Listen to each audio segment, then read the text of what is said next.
आवाज मेरी आ रही है? बोर्ड दिखाई दे रहा है आपको?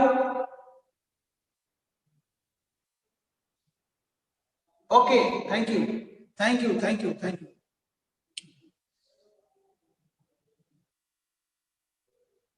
ठीक है, देखो आवाज साफ आ रही है? मतलब वो तो नहीं कर रहा ना, बोझ तो नहीं रहा ना? अच्छा, क्लास खाली है, इसका व्यवस्था करना पड़ेगा, सही बोल रहे हैं। ओके बच्चों, let us begin this class. पिछले क्लास में आपको याद होगा कि हम लोग गांधीवादी आंदोलन के बारे में बात कर रहे थे, और आज हमारा विषय होगा, जैसा कि कुछ बच्चों ने कहा है कि भारत में, ब्रिटिश भारत में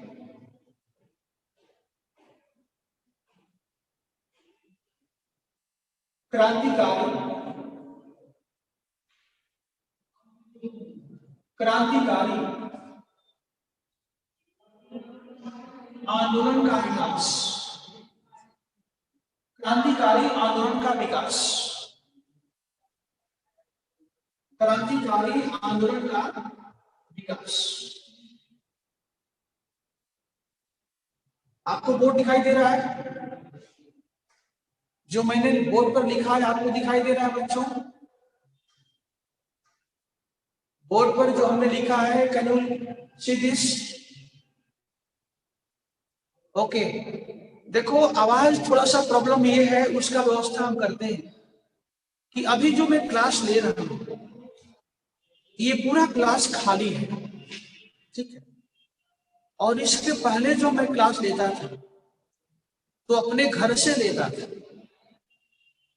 तो घर में बहुत सारा सामान रखा गया था, उसके वजह से आवाज जो है उसमें किसी तरह की समस्या नहीं थी। अब ये देखो पूरा क्लास खाली है, जिसका परिणाम होता है कि आवाज में कहीं ना कहीं से वाइब्रेशन हो रहा है। तो इसका हम देखते हैं, कुछ इसके लिए हम इंतजाम करते हैं, ठीक है? तो चलो आज हम पढ़ते हैं किसी तरह से, फिर हम व्यवस्था करते हैं। आज का टॉपिक होगा ब्रिटिश भारत में क्रांतिकारी आंदोलन का विकास, ठीक है? अमन, माइक्रोफोन मैं आज ले नहीं पाया, ठीक है ना? वो छूट गया है, वो आ जाएगा अगले दिन। ब्रिटिश भारत में क्रांतिकारी आंदोलन का विकास, ठीक है? राइट। एक टॉपिक हम ये लेंगे और एक टॉपिक हम ले सकते हैं कि ब्रिटिश काल में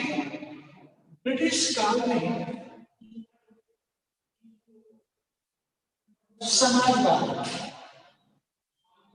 समाजवाद एवं साम्यवाद का विकास। ब्रिटिश काल में समाजवाद एवं साम्यवाद का विकास, दो टॉपिक हम सोचे हैं आज करने के लिए, देखते हैं कितना समय मिलता है। तो आइए सबसे पहले हम देखते हैं प्रियंका सांप्रदायिकता के बारे में, इसके बाद हम बताएंगे, है ना? पहले आज हम पढ़ते हैं ब्रिटिश भारत में क्रांतिकारी आंदोलन का विकास पढ़ते हैं, इसके बाद समाजवाद साम्यवाद, और इसके बाद हम लोग पढ़ेंगे भारत में अलगाववाद यानी सांप्रदायिकता, और फिर भारत का विभाजन कैसे होता है, ठीक है ना? आराम से, घबराने की बात नहीं। तो आइए हम देखते हैं कि ब्रिटिश भारत में क्रांतिकारी आंदोलन का विकास कैसे होता है। बच्चों, इसमें सबसे पहला पॉइंट हमारा होगा कि क्रांतिकारी आंदोलन का उद्भव का कारण क्या था? उद्भव का कारण क्या था, यानी भारत में जो क्रांतिकारी आंदोलन हुआ उसके उद्भव के पीछे कारण क्या थे, सबसे पहला हमारा पॉइंट होगा। इसके बाद हम लोग अगला पॉइंट लेंगे कि जो क्रांतिकारी आंदोलन है उसका उद्देश्य क्या है, वह चाहता क्या है, उसका ऑब्जेक्टिव क्या है, यानी वह क्रांतिकारी गतिविधियों के माध्यम से किस उद्देश्य को प्राप्त करना चाहता है। ठीक है, इसके बाद हम लोग देखेंगे कि जो क्रांतिकारी आंदोलन है इसका क्रिया पद्धति क्या है, इसका क्रिया पद्धति क्या है, इसका क्रिया पद्धति क्या है, और इसके बाद इसका कार्यक्रम क्या है, इसका कार्यक्रम क्या है। ठीक है, इसके बाद हम अगला पॉइंट लेंगे कि जो क्रांतिकारी आंदोलन है उसका स्वरूप क्या है, उसका क्या स्वरूप है, उसका क्या स्वरूप है, और इसके बाद हम चर्चा करेंगे इसकी सीमाएं क्या है, इसकी सीमाएं क्या है, इसकी सीमाएं क्या है, और लास्ट में इसका प्रभाव क्या है, और लास्ट में इसका क्या प्रभाव है, और इसके बाद यहां से हमें किस तरह के सवाल प्राप्त हो सकते हैं, कैसे प्रश्न पूछे जा सकते हैं। ठीक है, यानी नंबर 1, नंबर 2, नंबर 3, नंबर 4 और नंबर 5 और नंबर 6, यानी हमने क्या किया है कि सुविधा के लिए इस पूरे टॉपिक को हमने 6 भागों में बांट दिया ताकि हम लोग क्रमशः इसका अध्ययन करेंगे और इसका फायदा होगा कि जब हम क्वेश्चन देते हैं तो उसको लिखने में आपको सुविधा मिले। बच्चों ध्यान रखना, हम बहुत दिनों से देख रहे हैं कि आप अपना आंसर लिख करके हमें दिखाते, और हमने देखा कि उनमें से कितने ऐसे बच्चे हैं जो बहुत सुंदर लिख रहे हैं।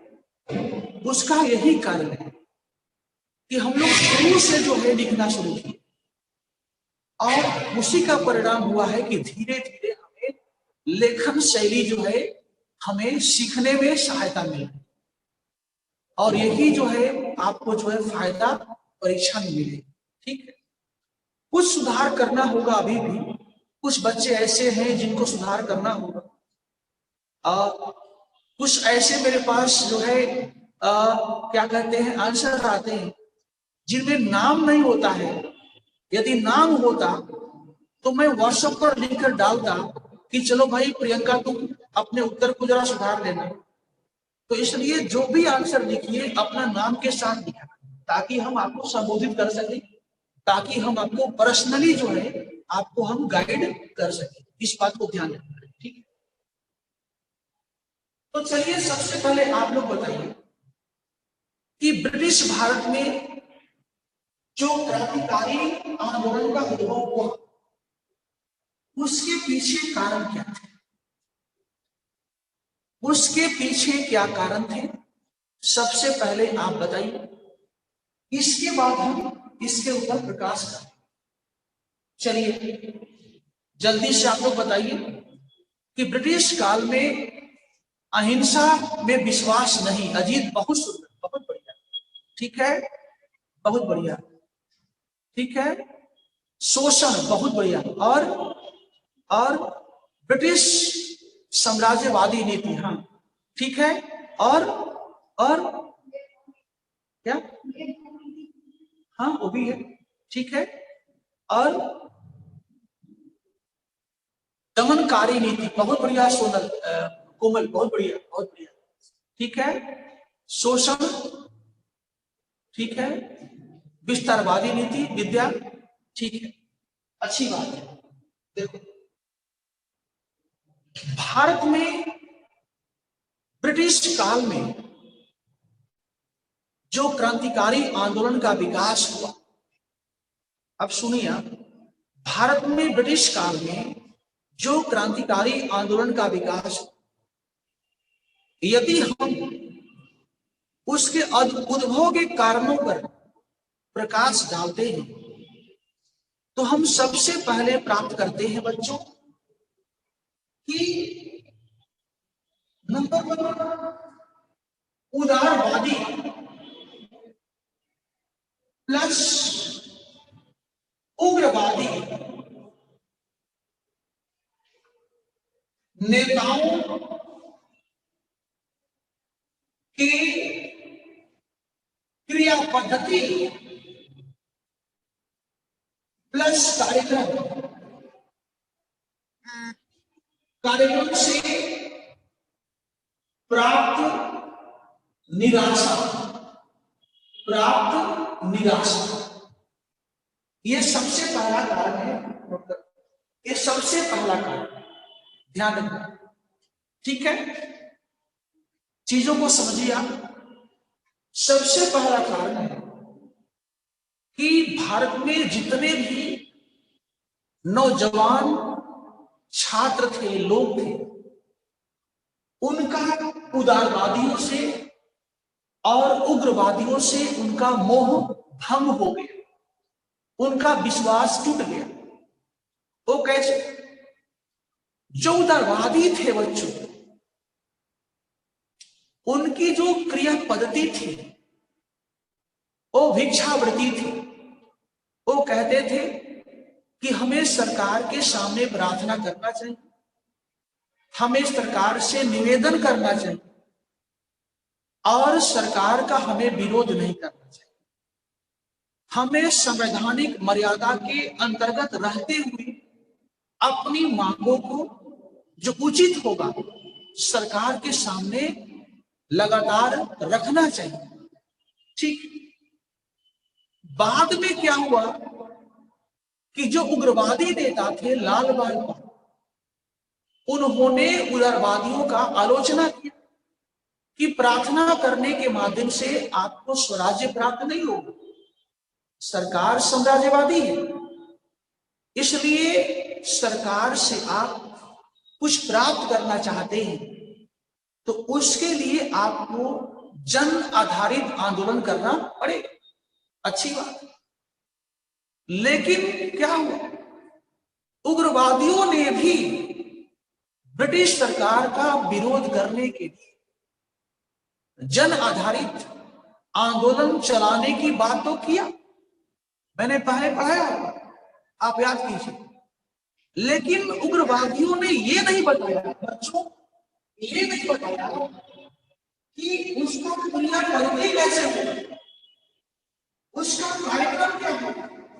ध्यान रखना, उग्रवादियों ने भारतीय लोगों को ये बताया कि हमें बहिष्कार करना होगा, हमें राष्ट्रीय शिक्षा का विकास करना होगा, हमें स्वदेशी को प्रोत्साहन देना होगा, स्वदेशी, और हमें स्वराज्य का मांग करना होगा। लेकिन इनके द्वारा अपने आप को भारतीय समाज से जोड़ने का प्रयास नहीं किया गया, मैंने बताया था। और इस कमी को गांधी ने बाद में दूर किया जब उन्होंने कांग्रेस के सामाजिक आधार को भारतीय सामान्य जनता से जोड़ा। तो ध्यान रखना, यानी यहां उदारवादी और उग्रवादी दोनों के नीतियों से जो यहाँ के नौजवान थे वो भ्रमित हो गए, उनके मन में निराशा पैदा हो कि आपने कहा तो कि स्वराज्य प्राप्त करने के लिए प्रयास करो, लेकिन प्रयास कैसे करो उसका आपने मार्गदर्शन नहीं किया। ये सबसे बड़ी आपकी कमजोरी थी। यदि आप लोग और देखो, यदि उग्रवादी लोग इन नौजवानों को मार्गदर्शन किए होते तो ये बेचारे बम पिस्तौल की ओर इनको मोड़ने की आवश्यकता नहीं थी। तो चलो आप नोट कर लो, मैं बोलता हूं, नोट करिए, इसमें 2-3 पॉइंट नोट करिए, लिखिए इसमें।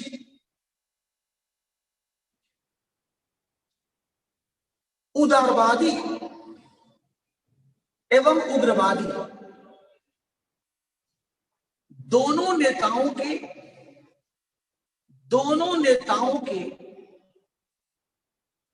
क्रिया पद्धति तथा कार्यक्रम से भारतीय समाज के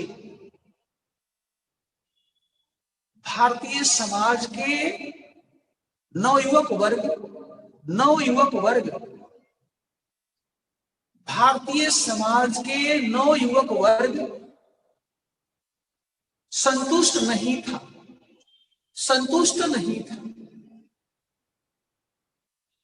क्योंकि इनके द्वारा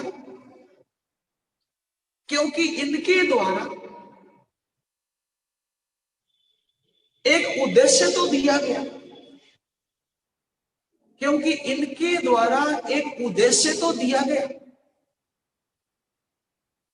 लेकिन उस उद्देश्य को प्राप्त करने हेतु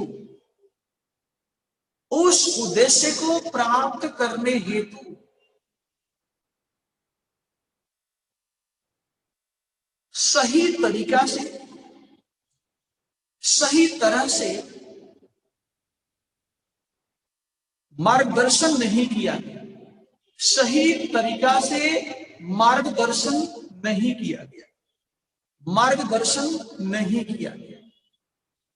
जिसका परिणाम हुआ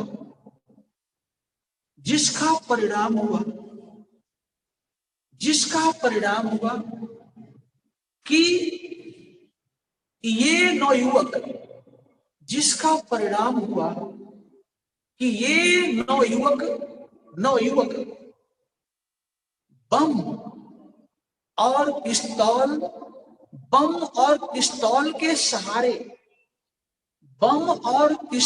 के जरिए अपने उद्देश्य को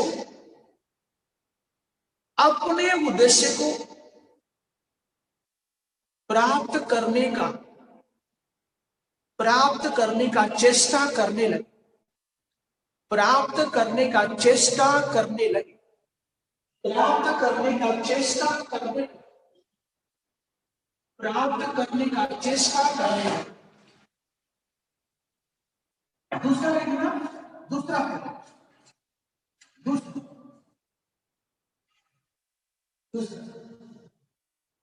दूसरा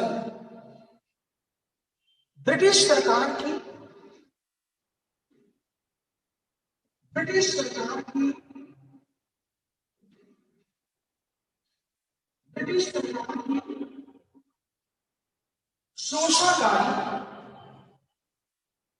शोषणकारी नस्लवादी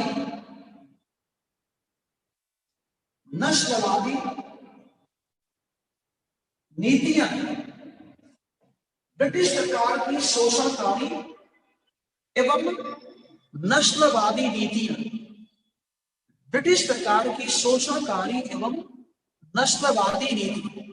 देखिए इसमें सबसे पहला देखिए 19वीं सदी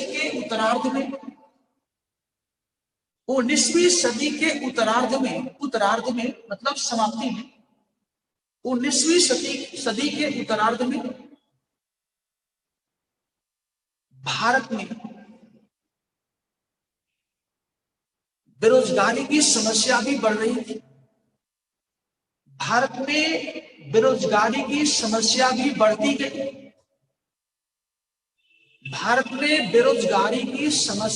बढ़ती गई। यानी शिक्षा का विकास तो हो रहा था, शिक्षा का विकास तो धीरे धीरे हो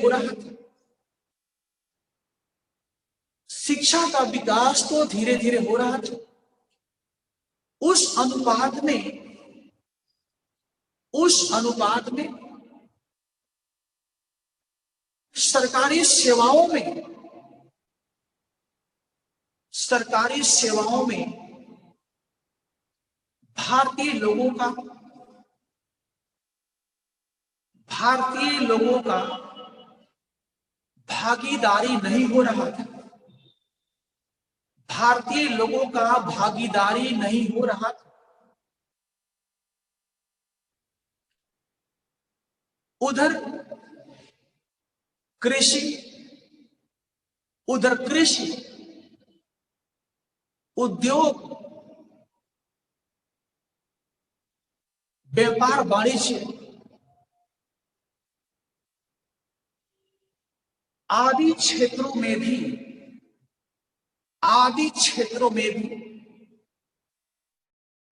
रोजगार का अभाव था। नंबर 2, दूसरा, लॉर्ड कर्जन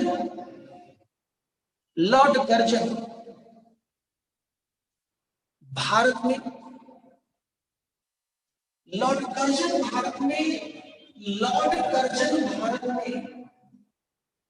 उभरती हुई राष्ट्रवाद का प्रबल विरोधी था। राष्ट्रवाद का प्रबल विरोधी था। और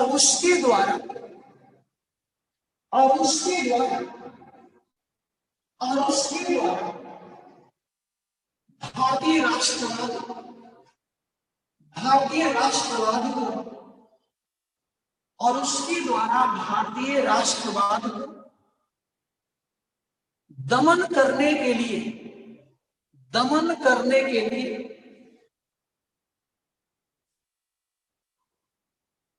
दमन करने के लिए कई कदम उठाए गए,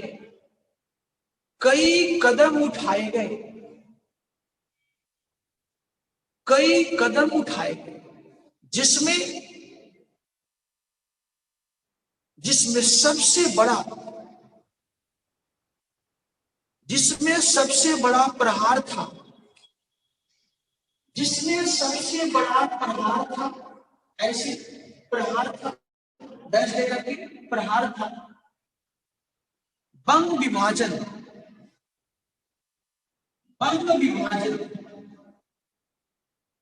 जिसमें सबसे बड़ा प्रहार था बंग विभाजन, जिसके द्वारा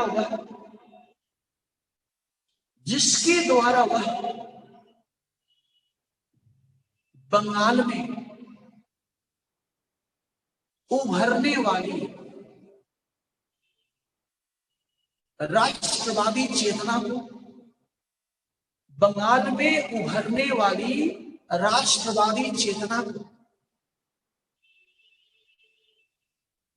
दमन करना चाहता था।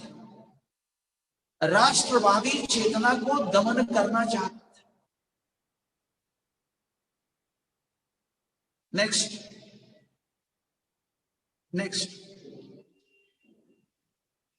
नंबर 3, देखिए, इस समय भारतीय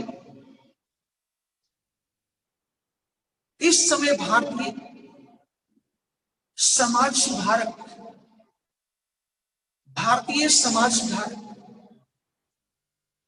स्वामी दयानंद,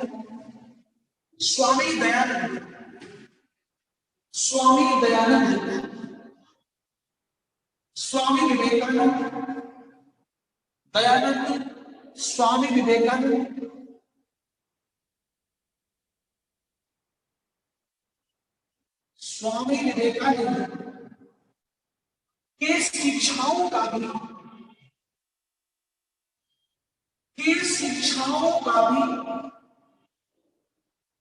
इन तरुण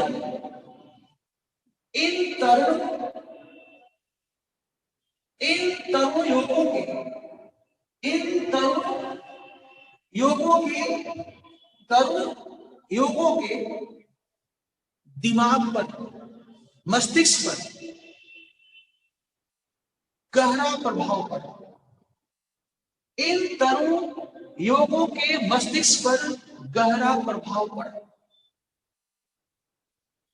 इसके साथ ही साथ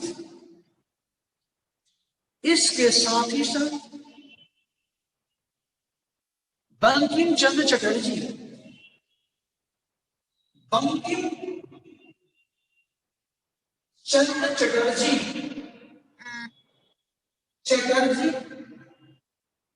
तथा अरविंद घोष अरविंद घोष अरविंद घोष की रचनाओं के माध्यम से भी, अरविंद घोष की रचनाओं के माध्यम से भी भारतीय समाज का नवयुवा वर्ग, भारतीय समाज का नवयुवा वर्ग काफी प्रभावित हुआ,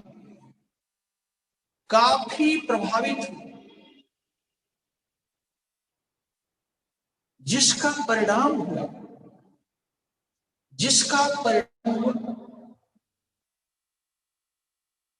कि ये नवयुवक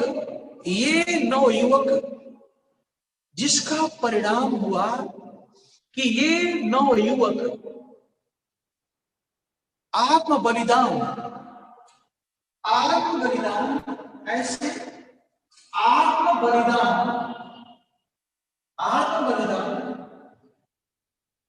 आत्मविश्वास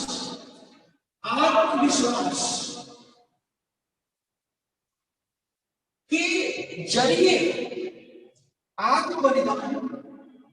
आत्मविश्वास के जरिए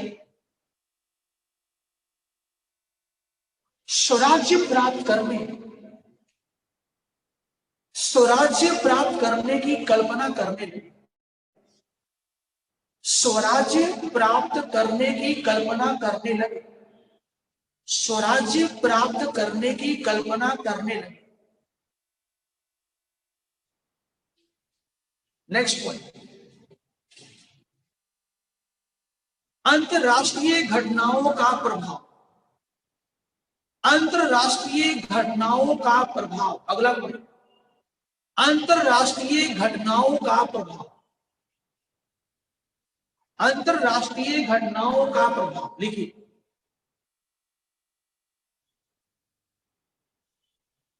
भारत में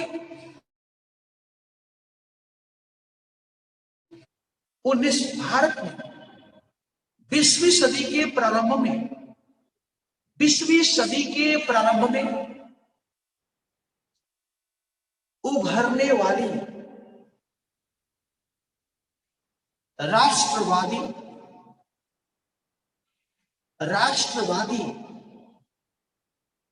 क्रांतिकारी धारा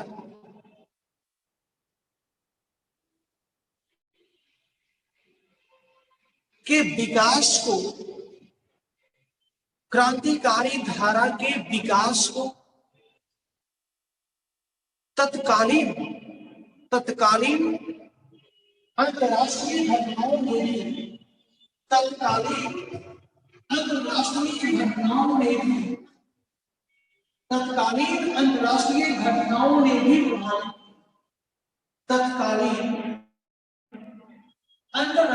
घटनाओं ने भी प्रभावित। जैसे 1905 में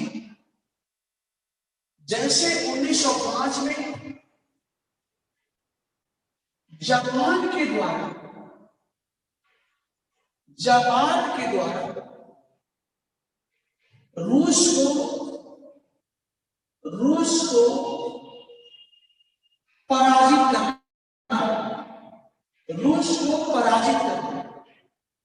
रूस को पराजित करना।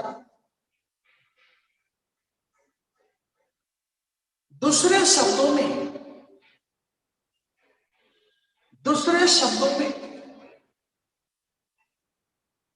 इन घटनाओं ने दूसरे शब्दों में इन घटनाओं ने भारतीय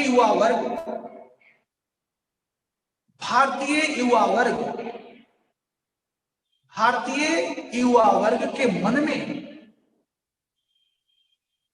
यह विश्वास भर दिया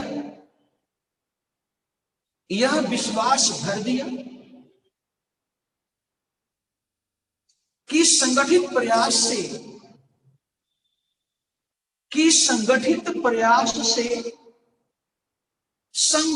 प्रयास से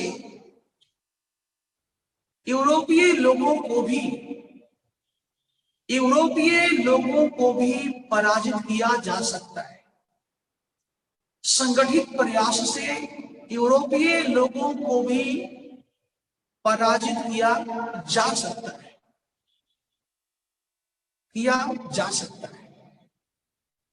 पैरा बदलकर देखिए, 1920 के दशक में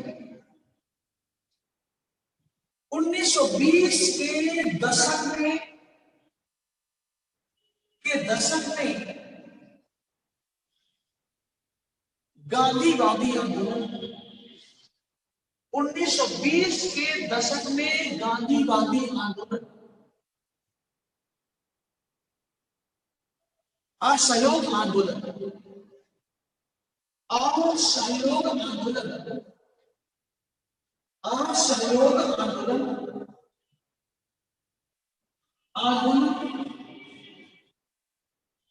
के बाद भी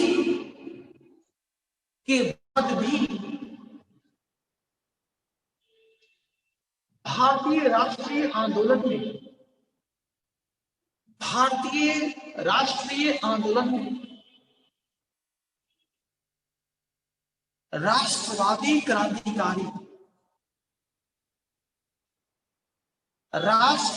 क्रांतिकारी आंदोलन का दूसरा चरण शुरू हो जाता है। दूसरा चरण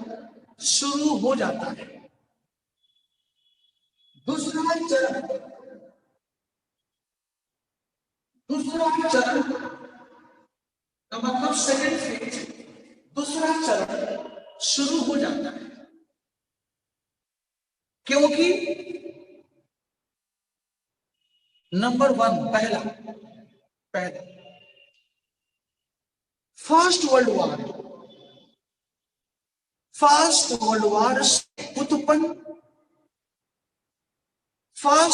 वॉर से उत्पन्न आर्थिक एवं सामाजिक समस्याएं, फर्स्ट वर्ल्ड वॉर से उत्पन्न आर्थिक एवं सामाजिक समस्याएं, फर्स्ट वर्ल्ड वॉर से उत्पन्न आर्थिक एवं सामाजिक समस्याएं। दूसरा एक साल में स्वराज्य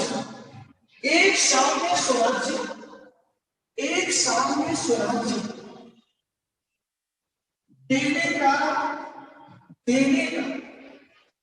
विश्वास दिलाने वाले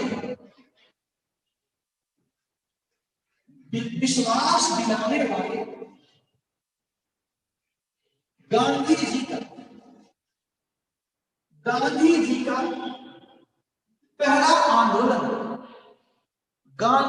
का पहला आंदोलन विश्वास दिलाने वाले, अमन ध्यान से सुनो, मैंने कहा एक साल में, एक बार फिर मैं रिपीट करता हूं, एक साल में भारत को स्वराज्य दिलाने का स्वराज्य लेने का विश्वास दिलाने वाले गांधी जी का पहला आंदोलन भी समाप्त हो गया।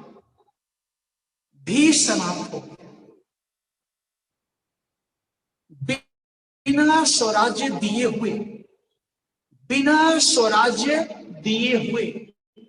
विदाउट गिविंग स्वराज्य, बिना स्वराज्य दिए हुए, इसका भी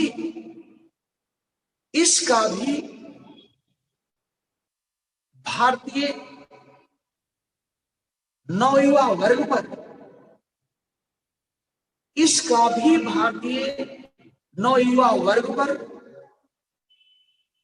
नकारात्मक प्रभाव पड़ा, इसका भी भारतीय नवयुवा वर्ग पर नकारात्मक प्रभाव पड़ा। नंबर 3, 1917 में 1917 में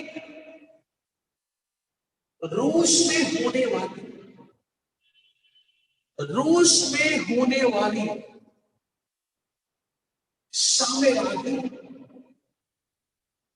साम्यवादी क्रांति से ही भारतीय नवयुवक प्रभावित थे, भारतीय नवयुवक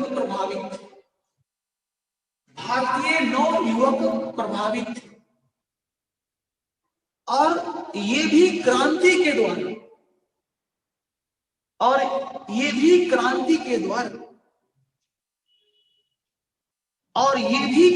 के द्वारा अपने उद्देश्य को प्राप्त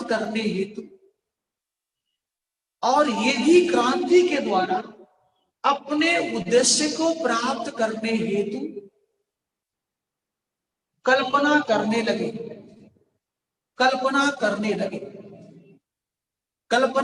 लगे। लास्ट पॉइंट, 1929 में 1929 में आर्थिक महामंदी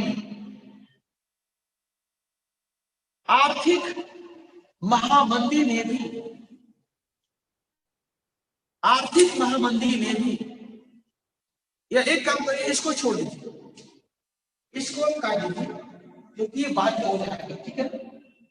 आर्थिक महामंदी को छोड़ दीजिए, बाद का हो जाएगा, हालांकि उस समय भी हुआ था, लेकिन इसको हटा दीजिए, ठीक है। तो सब मिलाकर के बच्चों आपने देखा कि भारत में जो राष्ट्रवादी क्रांतिकारी धारा उभर कर आता है, उसका दो अलग अलग स्टेज है, उसका दो अलग अलग चरण है।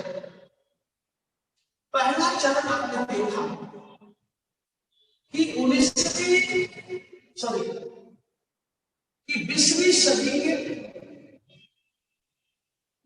सदी के प्रारंभ है, ये पहला चरण है, 20वीं सदी के प्रारंभ है।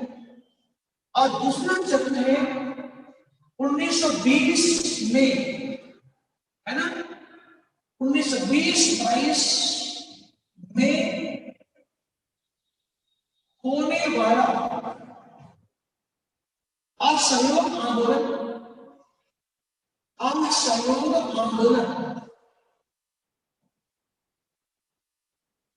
के बाद उत्पन्न परिस्थिति, ध्यान दें, यह क्रांतिकारी आंदोलन का दो अलग अलग स्टेज है।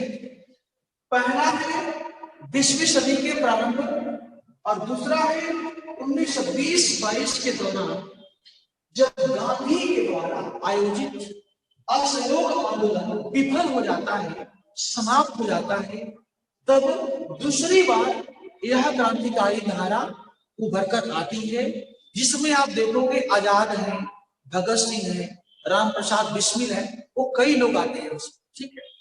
तो ये जो है भारत में होने वाले राष्ट्रवादी क्रांतिकारी आंदोलन के विकास के ये सब कारण थे, है ना।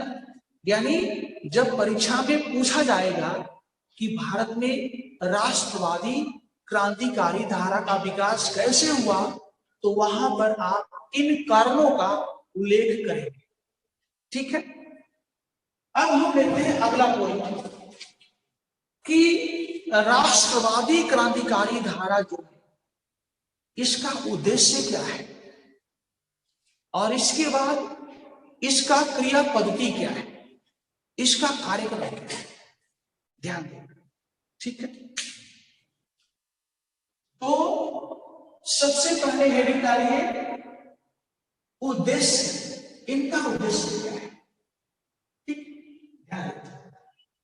अब यहां बच्चों आप देखोगे कि चूंकि भारत में जो क्रांतिकारी आंदोलन हुआ वह दो अलग अलग चरण में हुआ, दो अलग अलग चरण में हुआ, तो दोनों का उद्देश्य भी अलग अलग है, दोनों का उद्देश्य भी अलग अलग है। एक चीज है, यहां हम देखते हैं कि एक उद्देश्य है कि भारत में ब्रिटिश साम्राज्य को समाप्त करना तथा स्वराज्य को स्थापित करना, स्वराज्य को स्थापित करना, यह जो उद्देश्य है वो दोनों का है। यानी जो 20वीं सदी के प्रारंभ में, जो 20वीं सदी के प्रारंभ में जो क्रांतिकारी धारा उभर कर आया उसका भी उद्देश्य यही है, और गांधी के आंदोलन के बाद 1920 के दशक में जो उभर कर आया उसका भी उद्देश्य यही, इसमें कोई अंतर नहीं। हाँ, जो मैं दूसरा उद्देश्य बोलने जा रहा हूं उसमें अंतर है। तो चलिए आप सबसे पहले लिखिए कि क्रांतिकारी आंदोलन का उद्देश्य, आपने लिख लिया होगा क्रांतिकारी आंदोलन का उद्देश्य। सबसे पहला पॉइंट लिखिए, भारत में ब्रिटिश साम्राज्य को समाप्त करना और उसके स्थान पर भारतीय लोगों के शासन और उसके स्थान पर स्वराज्य को स्थापित करना, उसके स्थान पर स्वराज्य को स्थापित करना, ये उद्देश्य हो गया पहला। दूसरा लिखिए, दूसरा इसी में दूसरा, भारत में एक संघीय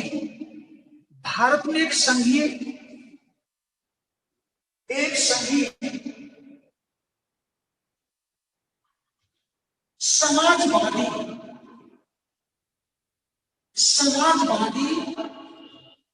गणतंत्र स्थापित करना, भारत में एक संघीय समाजवादी गणतंत्र स्थापित करना।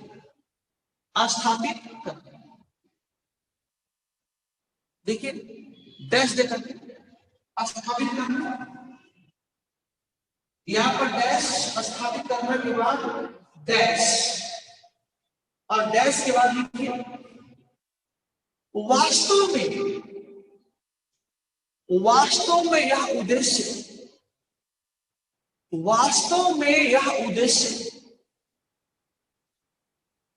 1920 के दशक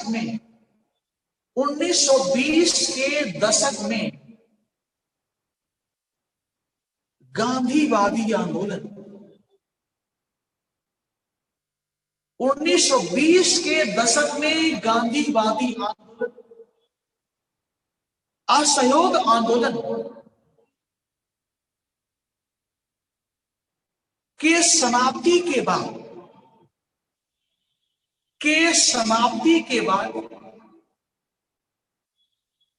जिस क्रांतिकारी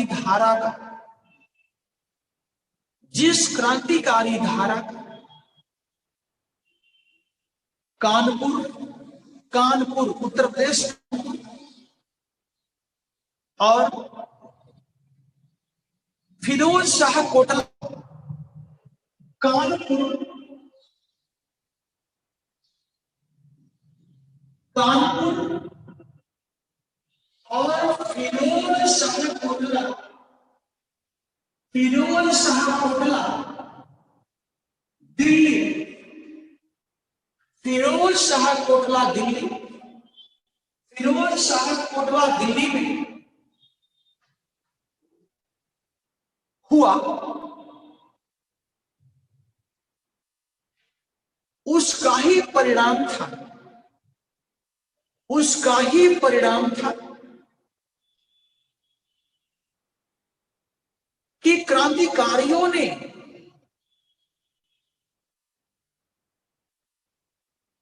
स्वराज्य प्राप्ति से भी आगे बढ़कर,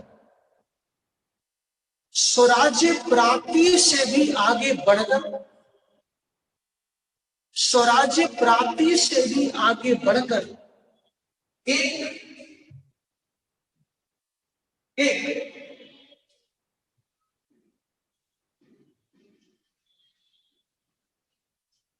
समाजवादी, एक समाजवादी धर्मनिरपेक्ष, धर्मनिरपेक्ष एक समाजवादी, दूसरा धर्मनिरपेक्ष, धर्मनिरपेक्ष गणतंत्र स्थापित करने का समाजवादी, धर्मनिरपेक्ष, धर्मनिरपेक्ष गणतंत्र स्थापित करने का प्रस्ताव राष्ट्रीय आंदोलन को दिया, राष्ट्रीय आंदोलन को दिया, राष्ट्रीय आंदोलन को दिया। बच्चों ध्यान रखना, जो 19वीं सदी के जो 20वीं सदी के प्रारंभ में क्रांतिकारी धारा का विकास हुआ, उसका लक्ष्य केवल स्वराज्य प्राप्त करना था। क्योंकि उस समय 1917 में जो क्रांति हुई थी रूस में, वह तो बाद में हुई थी, तो अभी समाजवादी धारा का पर्याप्त विकास नहीं हुआ था। लेकिन जब रूस में क्रांति हुई और उस क्रांति का प्रभाव भारतीय समाज पर भी दिखाई देने लगा, तो यहां के क्रांतिकारियों ने कहा कि नहीं, अब केवल स्वराज्य प्राप्त नहीं करेंगे हम, हमारा लक्ष्य होना चाहिए कि हिंदुस्तान को सबसे पहले आजाद करें, और आजाद करने के बाद एक ऐसा गणतंत्र स्थापित करेंगे, एक ऐसा लोकतंत्र स्थापित करेंगे जिसका स्वरूप सेकुलर होगा, यानी धर्मनिरपेक्ष होगा, और क्या होगा, समाजवादी होगा, यानी सोशलिस्ट। और सबसे पहले देखोगे कि 1924 में जब कानपुर में जब चंद्रशेखर आजाद, भगवती चरण बोहरा, शशीन्द्रनाथ सान्याल, राम प्रसाद बिस्मिल जैसे नेताओं का, राष्ट्रवादियों का जब एक तरह से वहां पर एक सम्मेलन हुआ। हाँ प्रियंका, आपने बहुत सही कहा, हिंदुस्तान रिपब्लिक एसोसिएशन HRA जो फिरोज शाह कोटला में गया तो बन गया HSRA, Hindustan socialist Republic association. ठीक है ना, तो मेरा यहां पर एग्जाम्पल देने का उद्देश्य यही था। तो ये आपका है बच्चों, इनका उद्देश्य है। ठीक है, अब मैं लेता हूं कि जो क्रांतिकारी आंदोलन है उसका क्रिया पद्धति क्या था और उसका कार्यक्रम क्या था। तो चलिए लिखिए दोनों को साथ में, क्रिया पद्धति और कार्यक्रम। हेडिंग डालिए, क्रिया पद्धति और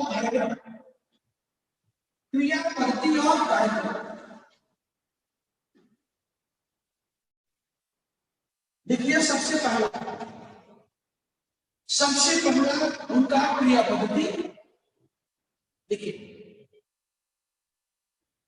क्रांतिकारी क्रांतिकारी नेताओं के द्वारा क्रांतिकारी नेताओं के द्वारा क्रांतिकारी नेताओं के द्वारा ब्रिटिश अधिकारियों के हत्या करने का योजना बना। ब्रिटिश अधिकारियों के हत्या करने का योजना बना, यानी हमने कहा ब्रिटिश अधिकारियों की हत्या करना, ब्रिटिश अधिकारियों की हत्या करना, जो अत्याचारी थे, जो अत्याचारी थे, जो कि अत्याचारी थे, जो कि अत्याचारी थे। दूसरा, सरकारी खजानों को लूटना, सरकारी खजानों को लूटना, सरकारी खजानों को लूटना। जैसे अगस्त 1925 में, जैसे अगस्त 1925 में क्रांतिकारियों के द्वारा। वेरी गुड अजीत, बहुत बढ़िया। देखो ऐसे मुझे अच्छा लगता है, ठीक है, आप लोग बोलते हो तो मुझे बहुत बढ़िया लगता है कि चलो यार बच्चा लोग पढ़ रहा है, ठीक है ना। और सबसे अच्छी बात है कि मैंने शुरू से कहा है आप लोगों से कि जो भी लिखो, ध्यान दो बच्चों, जो भी लिखो विथ एग्जाम्पल, जो भी लिखो विथ एग्जाम्पल, उदाहरण के सामने, ताकि तुम्हारे बातों को कोई खारिज नहीं कर सके। क्योंकि एग्जाम्पल नहीं रहेगा तो भैया कोई भी आपकी बातों को इनकार कर सकता है, वो कह सकता हम क्यों मानेंगे।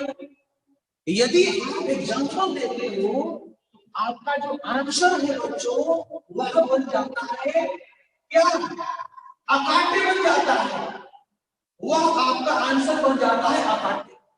अकाट्य का मतलब जिसको काटा नहीं जा सकता।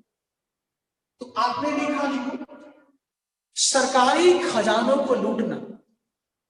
जैसे अगस्त 1925 में होने वाली,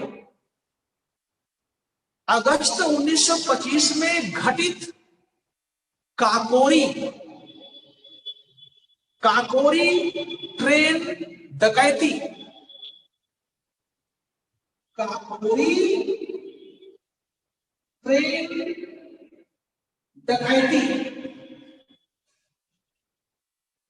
Kakori train robbery, Kakori train robbery.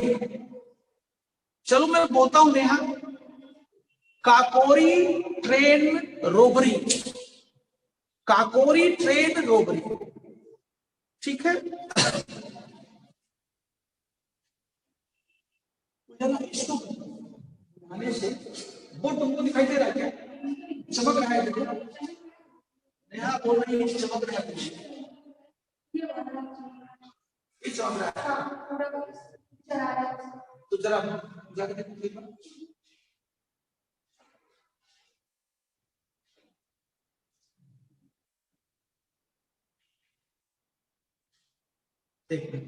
Neha जरा अब बताओ बेटा, नेहा जरा अब बताओ, अब कुछ दिखाई दे रहा है, मैंने लाइट बुझाई है। एक मिनट रुक जाओ। काकोरी, नेहा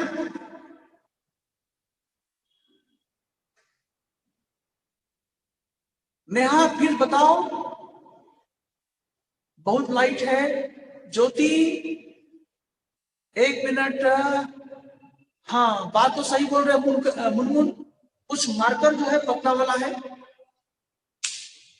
हम पहले लाइट जला दें, लाइट जला दें हम फिर से। हाँ सही बोल रहा है। जला दो, जला जला, बैठ बैठो। ठीक है, हम लोग व्यवस्था करेंगे। चलो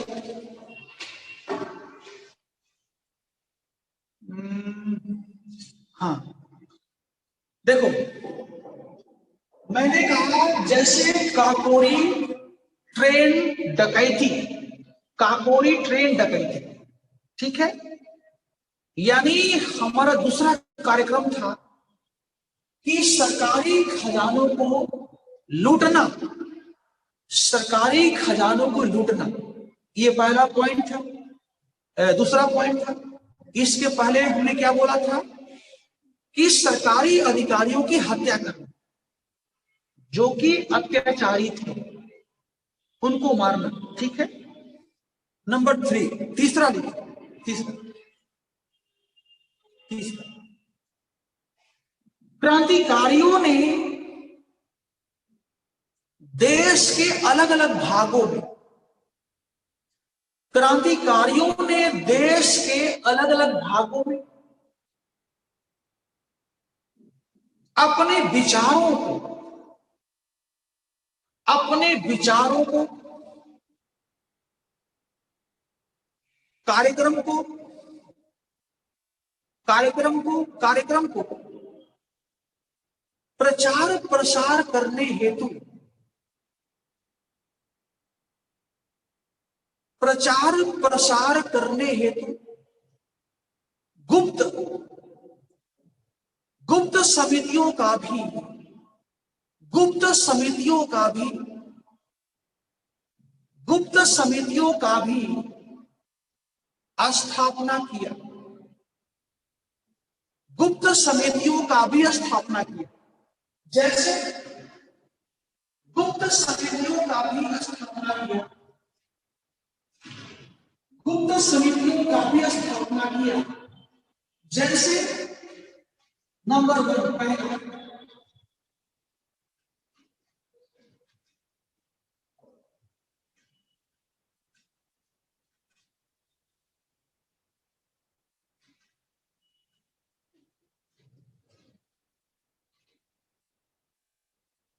पहला लिखिए 1904 में स्थापित, 1904 में स्थापित, 1904 में स्थापित अभिनव भारत, अभिनव भारत, अभिनव भारत, 1904 में स्थापित अभिनव भारत कहां पर? पूना में, सॉरी नासिक, नासिक महाराष्ट्र में, नासिक महाराष्ट्र। वीडी सावरकर के द्वारा, वीडी सावरकर के द्वारा, वीडी सावरकर के द्वारा, विनायक दामोदर सावरकर के द्वारा, वीडी सावरकर के द्वारा, ठीक है। इसके बाद लिखिए दूसरा 1907, 1907 अनुशीलन समिति, अनुशीलन समिति, अनुशीलन समिति, अनुशीलन समिति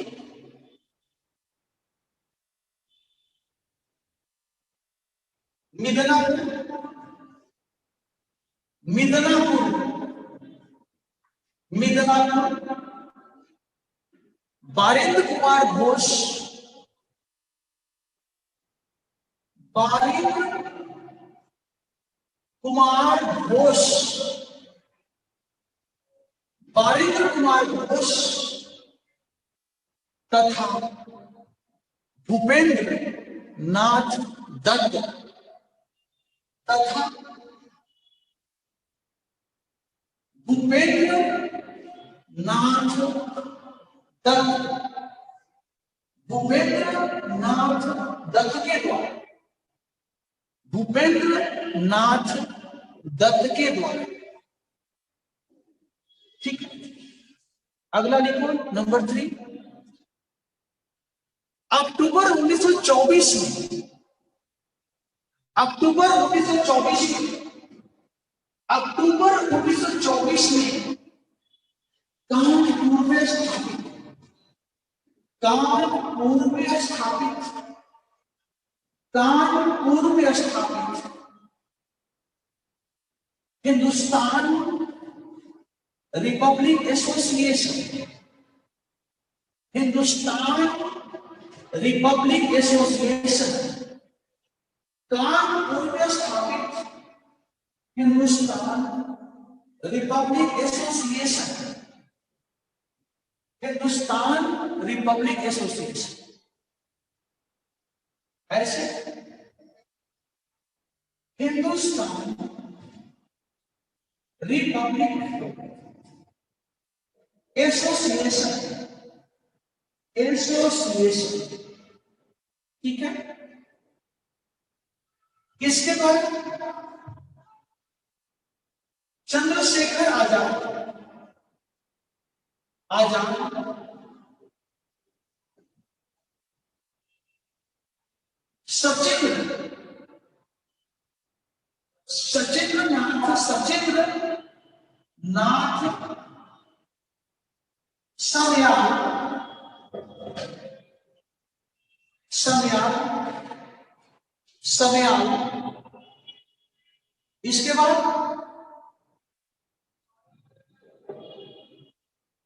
इसके बाद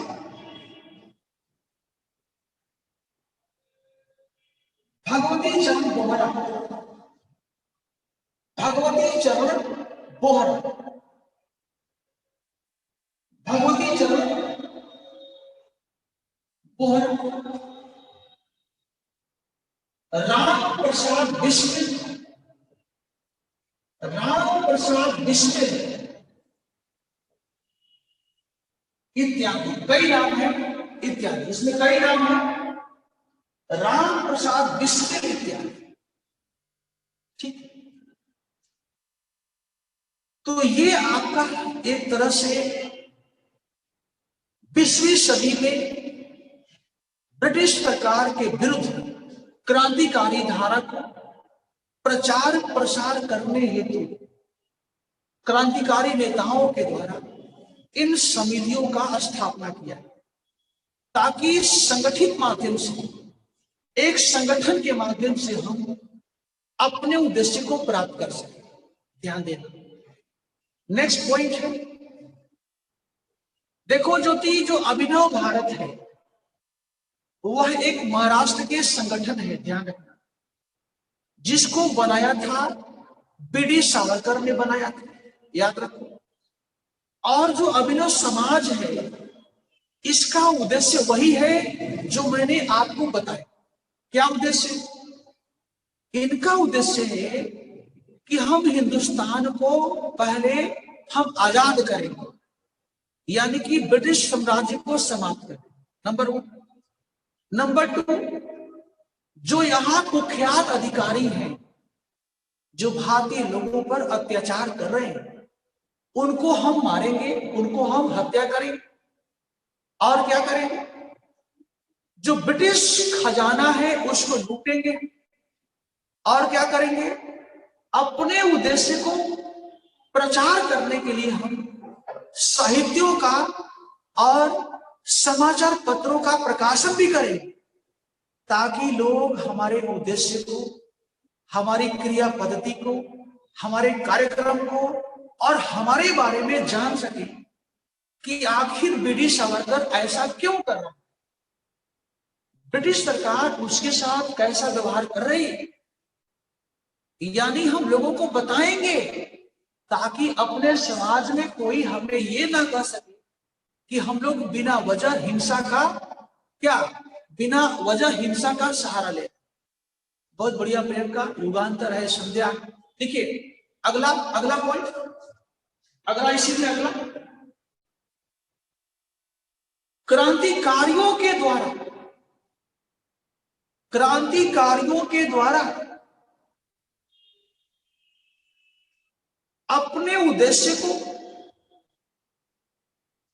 अपने उद्देश्य को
जैसे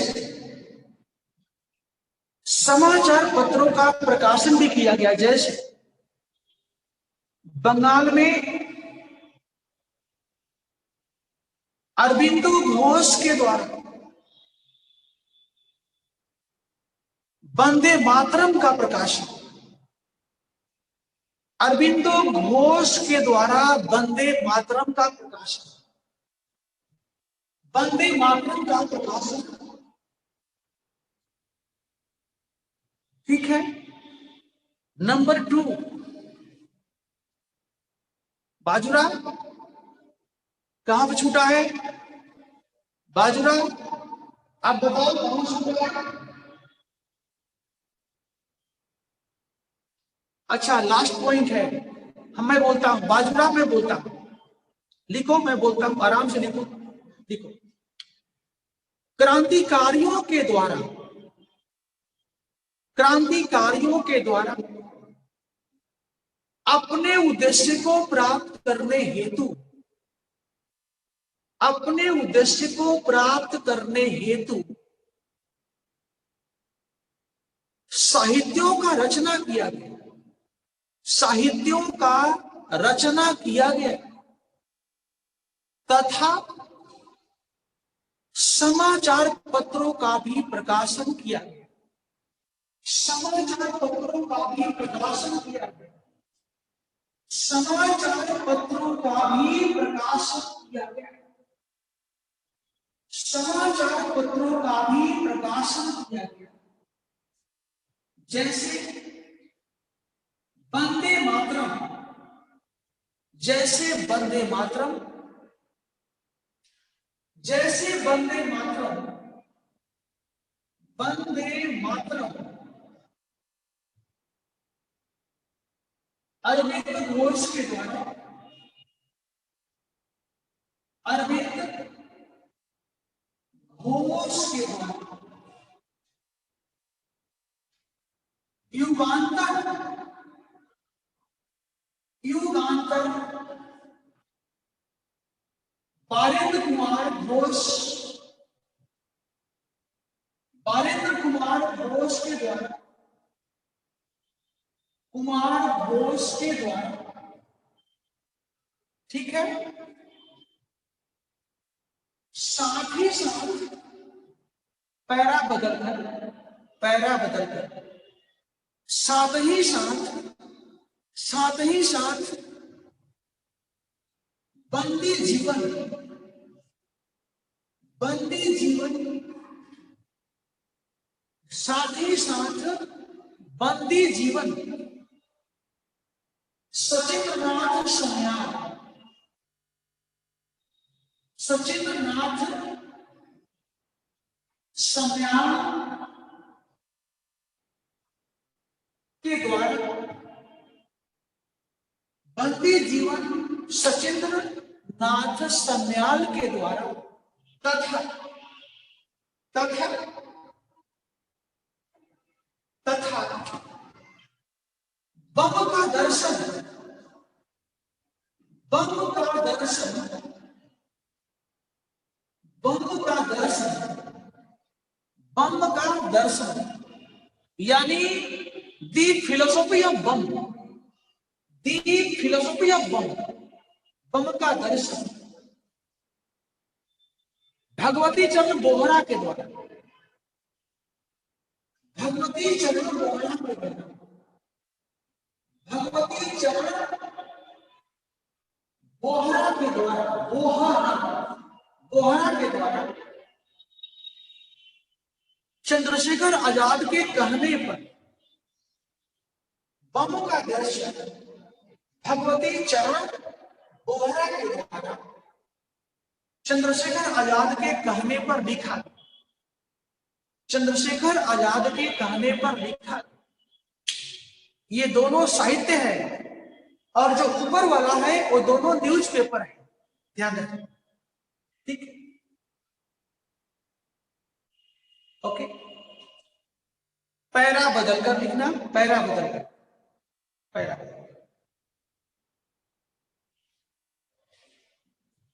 1920 के दशक में,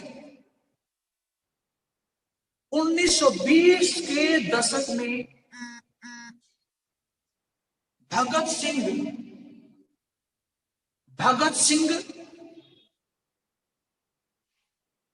चंद्रशेखर आजाद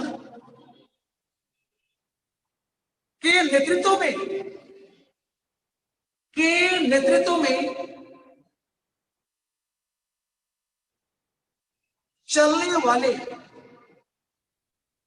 चलने वाले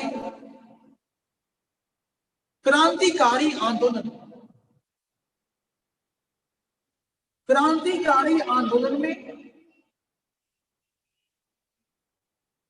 एक क्रिया पद्धति 1920 के दशक में भगत सिंह तथा चंद्रशेखर आजाद के नेतृत्व में चलने वाले क्रांतिकारी आंदोलन का एक कार्य पद्धति या कार्यपद्धति और कार्यक्रम यह भी था कि मजदूर और किसानों में भी समाजवादी विचारधारा को विस्तार किया जाए, समाजवादी विचारधारा को विस्तार किया जाए, समाजवादी विचारधारा को विस्तार किया जाए,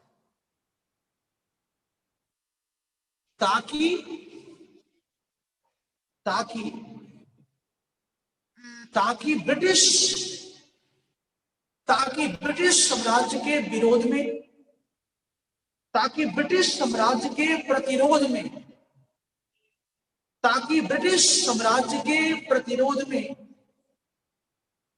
उनसे भी सहायता प्राप्त किया जा सके, ताकि ब्रिटिश साम्राज्य के प्रतिरोध में उनसे भी सहायता प्राप्त किया जा सके, उनसे भी सहायता प्राप्त किया जा सके। तो बच्चों, ये आपका जो है क्रांतिकारी धारा जो भारत में दो बार हुआ, एक तो 20वीं सदी के प्रारंभ में और एक तब जब गांधी ने कलकत्ता और उसके बाद नागपुर के कांग्रेस अधिवेशन में कहा था कि 1 साल में हम स्वराज्य दे देंगे। लेकिन जब फरवरी 1922 में गांधी चौरी चौरा कांड के चौरी चौरा में जो हत्या हुई उसको लेकर के जब बिना किसी से पूछे हुए अकस्मात अपने असहयोग आंदोलन को वापस कर लिया, तो पूरे देश में जितने युवक थे वो बेचारे भ्रमित हो गए कि इन्होंने कहा 1 साल में स्वराज दे देंगे, वो तो जेल में चले गए और आंदोलन भी समाप्त हो गया, मैं क्या करूं। इसी कंफ्यूजन में ये बच्चे जो है बम पिस्तौल की दिशा में मुड़ गए कि यदि वे प्यार से नहीं देंगे तो हम भी उनके साथ क्या करेंगे, बलपूर्वक व्यवहार। यानी ये बच्चे अपने रास्ते से भटक गए थे, कारण कि जिसने सपना दिखाया वह सामने था नहीं। अब ये सपना में जी रहे थे, क्या करेंगे, ध्यान रखो। तो ये पूरा कार्यक्रम है और पूरा कार्य पद्धति है, एग्जाम में एज इट इज आपको लिखना, ध्यान दीजिएगा। अब मैं लेता हूं कि इनकी सीमाएं क्या है। भारत में क्रांतिकारी आंदोलन की सीमाएं, तो हेडिंग डालिए, भारत में क्रांतिकारी आंदोलन की सीमाएं, इनकी लिमिटेशन क्या क्या है, इनकी सीमाएं क्या है।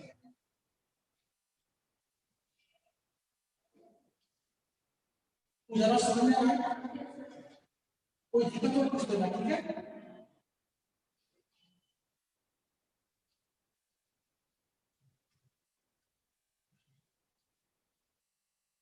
देखिए इनकी सीमाएं क्या क्या है, अब हम लोग इसके बारे में डिस्कस करेंगे, ठीक है। देखिए, हाँ सही बोल रही है, देखते हैं। सबसे पहला लिखिए, सीमा में सबसे पहला, सीमाएं में सबसे पहला पहला पॉइंट, पहला राष्ट्रवादी क्रांतिकारी धारा, राष्ट्रवादी क्रांतिकारी धारा का साधन, का साधन नैतिक नहीं था, का साधन नैतिक नहीं था, का साधन नैतिक नहीं था। इसमें हिंसा पर, इसमें हिंसा पर जोर दिया गया, इसमें हिंसा पर जोर दिया गया। हालांकि महान क्रांतिकारी नेता, हालांकि महान क्रांतिकारी नेता भगत सिंह ने स्वीकार किया, हालांकि महान क्रांतिकारी नेता भगत सिंह ने स्वीकार किया कि भारत में स्वराज्य की प्राप्ति, भारत में स्वराज्य की प्राप्ति केवल जन आधारित आंदोलन, केवल जन आधारित, केवल जन आधारित एक संगठित, केवल जन आधारित एक संगठित आंदोलन से ही संभव है, एक जन आधारित संगठित आंदोलन से ही संभव है, आंदोलन से ही संभव है, आंदोलन से ही संभव है। दूसरा, क्रांतिकारियों के पास संसाधन का अभाव था, क्रांतिकारियों के पास पर्याप्त संसाधन का अभाव था, पर्याप्त संसाधन का अभाव था, ठीक। नंबर 3, क्रांतिकारी संगठनों को, क्रांतिकारी संगठनों को गुप्त रूप से, गुप्त रूप से अपने उद्देश्य, अपने उद्देश्य, क्रिया पद्धति तथा कार्यक्रम को चलाना पड़ता था, को चलाना पड़ता था, को चलाना पड़ता था, क्योंकि सरकार इनके प्रति, क्योंकि सरकार इनके प्रति दमनकारी थी, सरकार इनके प्रति दमनकारी थी, सरकार इनके प्रति दमनकारी थी। जैसे काकोरी कांड के बाद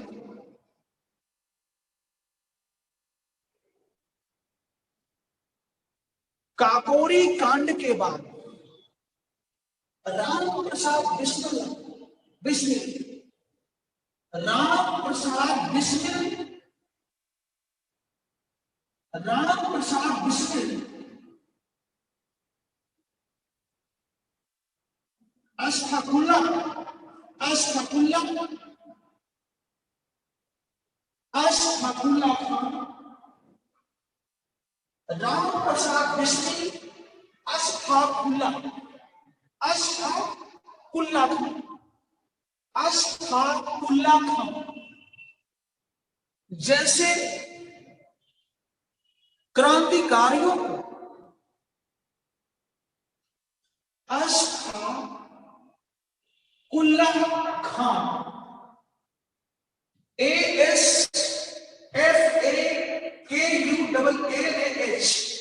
अस्तगफुल्लाह खान जैसे क्रांतिकारियों को फांसी की सजा दे दी गई, फांसी की सजा दी गई, फांसी की सजा दी गई। नेक्स्ट, क्रांतिकारी नेताओं को, क्रांतिकारी नेताओं को भारतीय समाज के सामान्य लोगों से भी, भारतीय समाज के सामान्य लोगों से भी, सामान्य लोगों से भी संपर्क नहीं था, संपर्क नहीं था, संपर्क नहीं था। हम लोग उजाला सीमा लिख रहे हैं ना, सीमाएं ना, संपर्क नहीं था, ठीक है, क्योंकि ये संगठन, क्योंकि ये संगठन गुप्त रूप से, ये संगठन गुप्त रूप से संचालित होते थे, ये संगठन गुप्त रूप से संचालित होते थे, गुप्त रूप से संचालित होते थे। नेक्स्ट, अगला, अगला पॉइंट देखो, 20वीं सदी के प्रारंभ में उभरने वाले क्रांतिकारी, क्रांतिकारी विचारों में, क्रांतिकारी विचारों में एक संकुचित, एक संकुचित सांस्कृतिक विचारधारा भी, सांस्कृतिक विचारधारा भी दृष्टिगोचर होती है, एक संकुचित सांस्कृतिक विचारधारा भी दृष्टिगोचर होती है। वास्तव में, वास्तव में इस समय कुछ क्रांतिकारियों ने, इस समय कुछ क्रांतिकारियों ने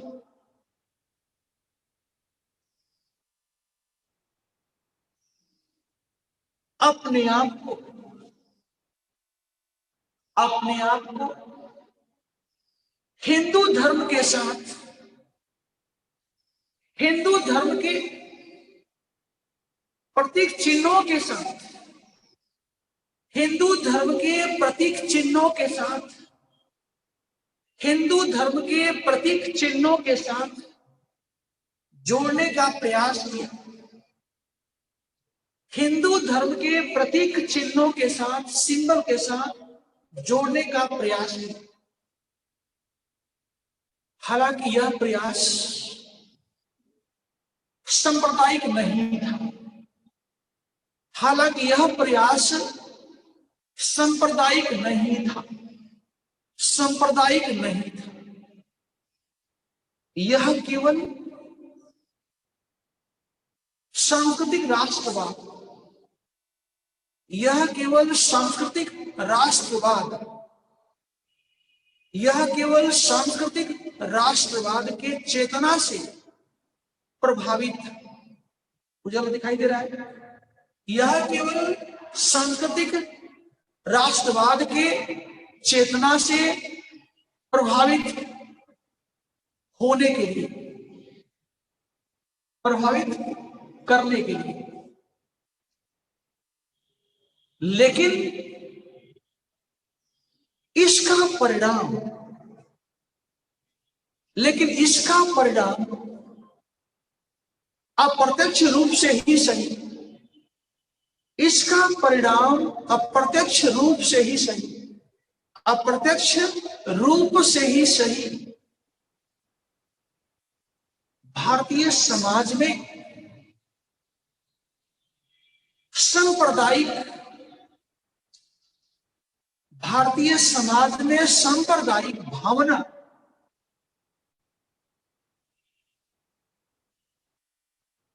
के विकास में,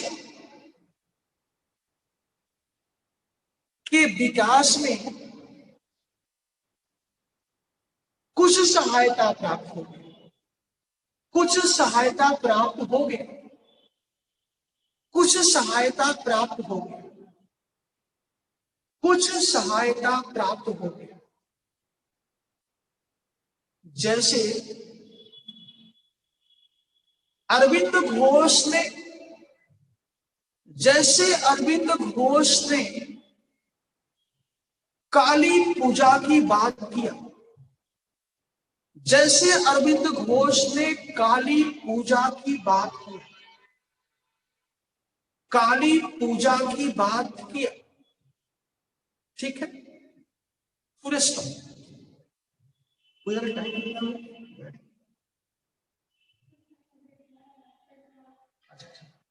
काली पूजा की बात की, ठीक है।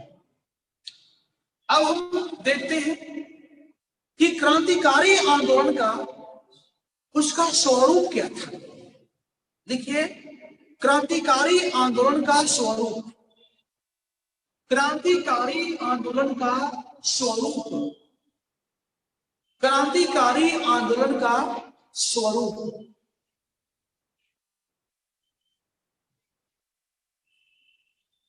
ठीक है बच्चों, सबसे पहला लिखिए, सबसे पहला क्रांतिकारी आंदोलन, क्रांतिकारी आंदोलन न केवल भारत में, न केवल भारत में, बल्कि अंतर्राष्ट्रीय स्तर पर भी, अंतर्राष्ट्रीय स्तर पर भी, अंतर्राष्ट्रीय स्तर पर भी ब्रिटिश साम्राज्य के विरोध हेतु, अंतर्राष्ट्रीय स्तर पर भी ब्रिटिश साम्राज्य के विरोध हेतु, ब्रिटिश साम्राज्य के विरोध हेतु सक्रिय थे। जैसे जैसे लंदन में, जैसे लंदन में, इंग्लैंड मतलब लंदन में 1905 में, 1905 में श्याम जी कृष्ण वर्मा, श्याम जी कृष्ण वर्मा के द्वारा राष्ट्रवादी चेतना, राष्ट्रवादी चेतना के प्रचार प्रसार हेतु, के प्रचार प्रसार हेतु India home rule society, India home rule society का गठन किया गया। इंडिया होम रूल सोसाइटी का गठन किया तथा इंग्लैंड में भारतीय विद्यार्थियों को, भारतीय विद्यार्थियों को रहने के लिए, पढ़ने के लिए, भारतीय विद्यार्थियों को रहने के लिए, पढ़ने के लिए तथा राष्ट्रवाद में, तथा राष्ट्रवाद में प्रशिक्षित करने के लिए, तथा राष्ट्रवाद में प्रशिक्षित करने के लिए, ट्रेंड प्रशिक्षित करने के लिए India house, India house, India house नामक एक संगठन भी स्थापित किया गया। इंडिया हाउस नामक एक संगठन भी स्थापित किया। नेक्स्ट, फ्रांस के पेरिस में, फ्रांस के पेरिस में महाराष्ट्र के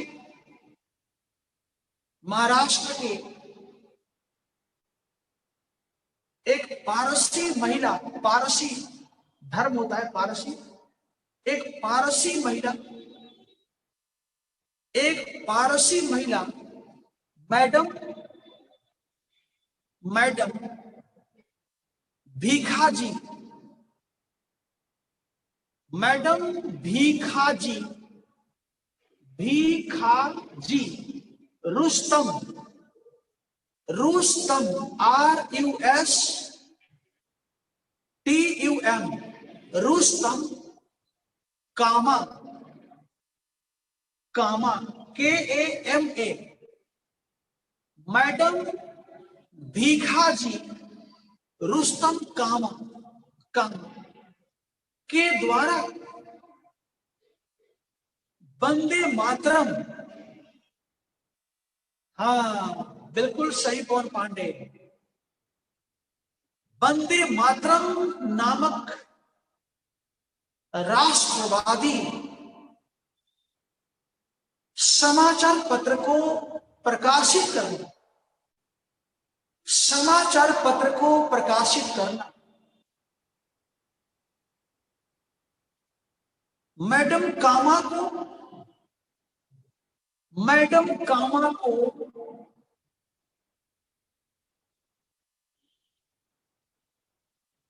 मैडम कामा को भारतीय क्रांति का मदर कहा जाता है। मैडम कामा को भारतीय क्रांति का मदर कहा जाता है, भारतीय क्रांति का मदर कहा जाता है, मदर कहा जाता है। ठीक है, नेक्स्ट, 1913 में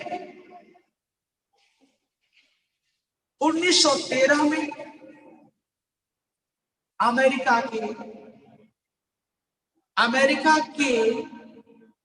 सैन फ्रांसिस्को 1913 में अमेरिका के San Francisco, San Francisco, America के सैन फ्रांसिस्को में गदर पार्टी, गदर नामक एक संगठन, गदर नामक एक संगठन, गदर नामक एक संगठन, गदर का मतलब GHADAR, GHADAR, गदर नामक संगठन स्थापित किया, जिसमें सोहन सिंह भाखना, बहुत बढ़िया प्रियंका, सोहन सिंह भाखना, सोहन सिंह भाखना, भाखना, BHAKHANA, सोहन सिंह भाखना, भाई परमानंद, भाई परमानंद, भाई परमानंद, लाला हरदयाल, लाला हरदयाल जैसे क्रांतिकारियों का मुख्य भूमिका था, क्रांतिकारियों का मुख्य भूमिका था। ठीक है, तो पहला जो स्वरूप है वो यही है कि भारत में ब्रिटिश विरोधी क्रांतिकारी आंदोलन का विकास हुआ। उसका कैरेक्टर दो था, एक था नेशनल, राष्ट्रीय, और एक था इंटरनेशनल, अंतरराष्ट्रीय। इसके बाद देखो नेक्स्ट पॉइंट, दूसरा, ब्रिटिश काल में, ब्रिटिश काल में 20वीं सदी में 2 बार क्रांतिकारी आंदोलन उभर कर आए, उभर कर आए।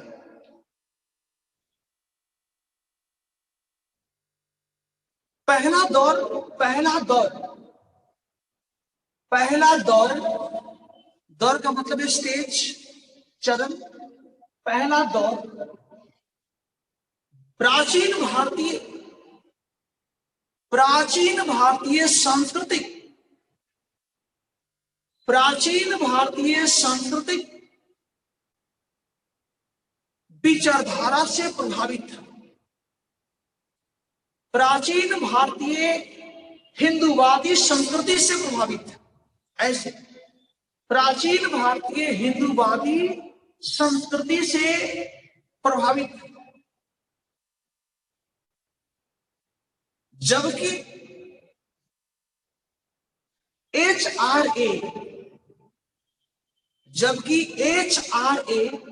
HRA हिंदुस्तान रिपब्लिक एसोसिएशन की धारा सेकुलर धारा थी, की धारा सेकुलर धारा थी, की धारा धर्म निरपेक्ष थी।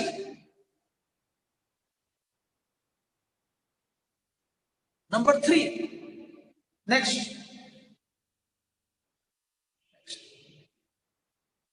ब्रिटिश काल में उभरने वाली क्रांतिकारी धारा, क्रांतिकारी आंदोलन में साम्राज्य विरोध के साथ ही साथ, साम्राज्य विरोध के साथ ही साथ समाजवाद के प्रति, समाजवाद के प्रति आकर्षण, साम्राज्यवाद के, साम्राज्यवाद का विरोध के साथ ही साथ समाजवाद के प्रति, सोशलिज्म, समाजवाद के प्रति एक आकर्षण भी प्रतीत होता है, एक आकर्षण भी प्रतीत होता है।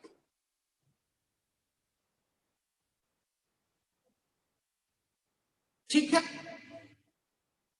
राइट। लास्ट पॉइंट, लास्ट स्वरूप में लास्ट लास्ट सामान्य तौर पर क्रांतिकारी क्रांतिकारी विचारधारा का प्रवृत्ति का प्रवृत्ति का प्रवृत्ति हिंसात्मक हिंसात्मक नजर आती है, हिंसात्मक नजर आती है, हिंसात्मक नजर आती है। चाहे वह 1897 में, चाहे वह 1897 में बंबई में चापेकर बंधुओं के द्वारा, मतलब पूना लिखना, बंबई नहीं पूना, पूना में चापेकर बंधुओं के द्वारा, चापेकर CHAPEKAR, चापेकर बंधुओं के द्वारा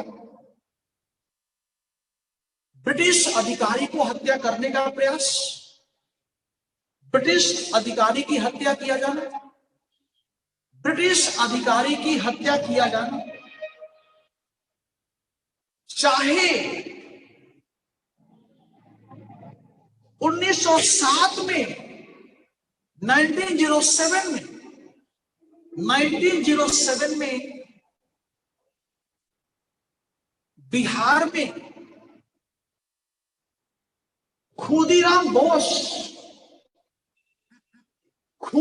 बोस तथा प्रफुल्ल चाकी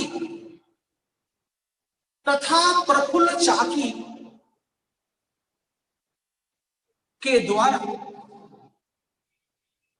एक न्यायाधीश पर बम फेंकना, एक न्यायाधीश पर बम फेंकना, या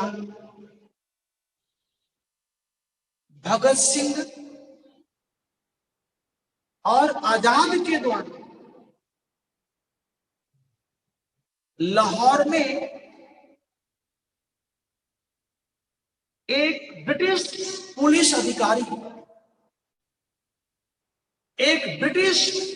अधिकारी सॉन्डर्स, एक ब्रिटिश पुलिस अधिकारी Saunders SAU, Saunders SAUNDERS,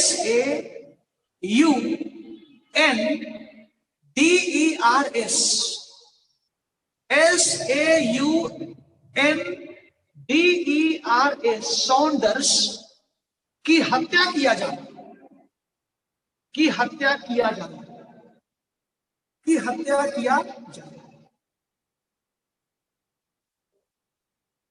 last point, महत्व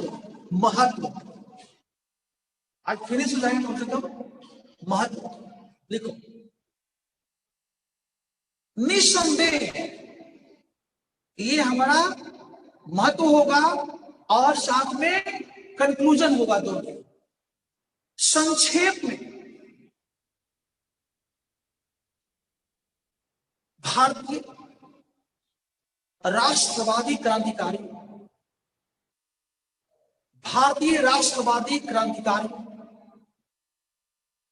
का क्रिया पद्धति कार्यक्रम हिंसात्मक था, सामान्य तौर पर हिंसात्मक था, ऐसे सामान्य तौर पर हिंसात्मक था। ये गांधी के सत्याग्रह से भटक गए थे,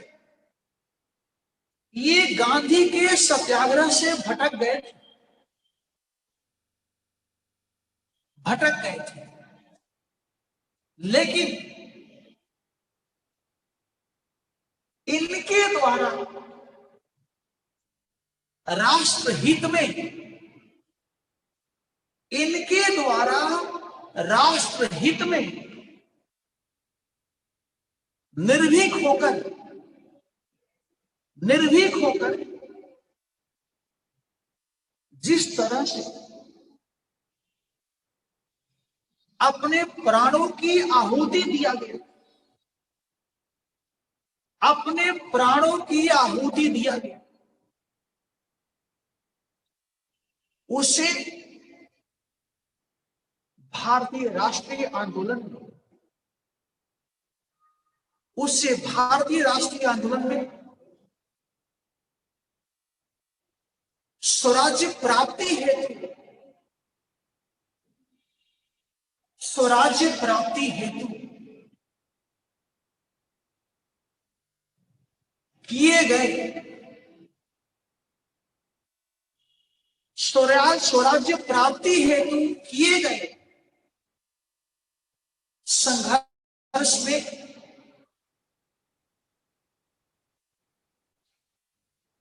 महत्वहीन नहीं किया जा सकता, महत्वहीन नहीं किया जा सकता, महत्वहीन नहीं किया जा सकता।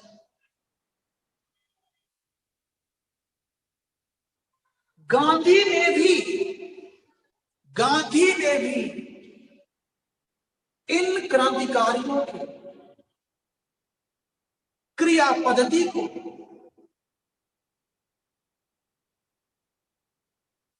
अस्वीकार किया,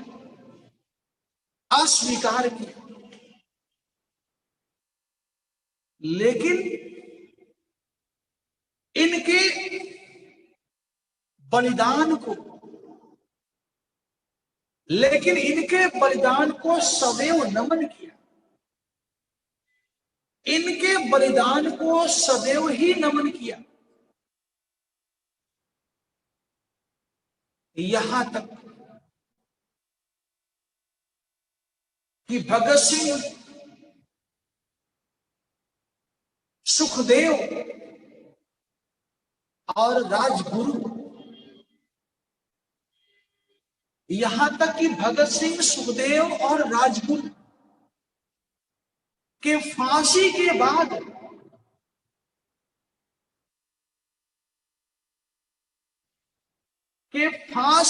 बाद पंडित नेहरू ने कहा सिंगल इन्वर्टेड कॉमा में लिखना है, सिंगल इन्वर्टेड कॉमा में लिखना है,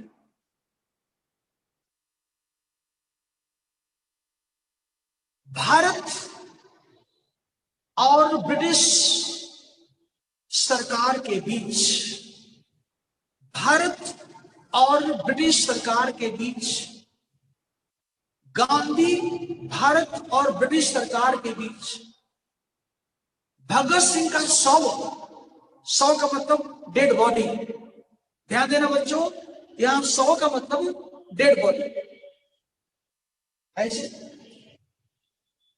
शव मतलब डेड बॉडी। पंडित नेहरू ने कहा कि ब्रिटिश सरकार और भारतीय लोगों के बीच भगत सिंह का शव हमेशा खड़ा रहेगा, हमेशा खड़ा रहेगा, क्लोज कर दो, हमेशा खड़ा रहेगा।